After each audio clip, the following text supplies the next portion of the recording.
ओम साई राम। एक जंगल में एक संत रहते थे। इस संत के आश्रम में कई सारी गाय थी। एक दिन इस संत के पास एक गरीब व्यक्ति आया और उसने संत से कहा कि मेरे पास रहने के लिए कोई जगह नहीं है और कई दिनों से मैं भूखा हूँ। आप मुझ पर अपनी कृपा करो और मुझे अपना शिष्य बना लो ताकि मैं आपके साथ आपके आश्रम में रह सकूं। संत ने इस गरीब व्यक्ति की बात मान ली और उसे अपना शिष्य बना लिया। संत ने उसे एक गाय दे दी और कहा कि तुम इस गाय की सेवा करो तथा इससे मिलने वाला दूध केवल तुम्हारा ही होगा। इसके अलावा रोज तुम 2 बार भगवान के नाम का जाप भी किया करो। संत की बात को मानते हुए शिष्य ने गाय की सेवा करनी शुरू कर दी और रोज भगवान का नाम लिया करता था। गाय से मिलने वाला दूध शिष्य खुद ही पी जाता था।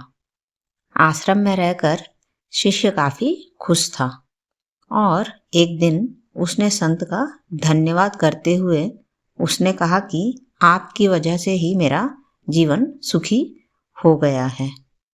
संत मुस्कुराकर बोले, ये तो अच्छा है। कुछ दिन बाद ही गाय खो गई।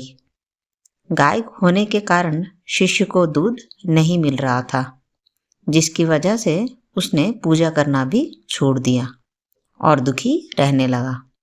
शिष्य ने संत से मुलाकात की और संत को बताया कि उसकी गाय खो गई है, जिसकी वजह से उसका मन मंत्र जाप में भी नहीं लग रहा है और वह कई दिनों से दुखी है।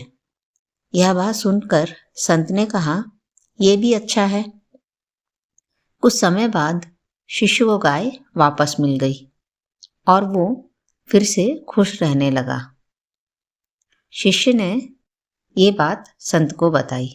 संत ने गाय मिलने की बात सुनकर कहा, ये तो अच्छा है। ये सुनते ही शिष्य हैरान हो गया और उसने संत से कहा, मेरे जीवन की हर परिस्थिति में आप अच्छा है, यही क्यों कहते हैं? संत ने जवाब देते हुए कहा, सुखी और सफल जीवन पाने के लिए सुख हो या दुख, हर समय प्रसन्न रहना चाहिए। जीवन में आई बुरी परिस्थिति में अपने आप को दुखी नहीं रखना चाहिए। जब हम हर समय खुश रहते हैं तब जीवन में दुख का अनुभव स्वतः खत्म हो जाता है। संत की यह बात सुन शिष्य को समझ आ गया कि जीवन में चाहे किसी भी परिस्थिति क्यों ना आए, हमें सदैव प्रसन्न ही रहना चाहिए। ऐसा करने से दुख महसूस नहीं होता और जीवन कष्टदायक नहीं लगता। ओम साई राम।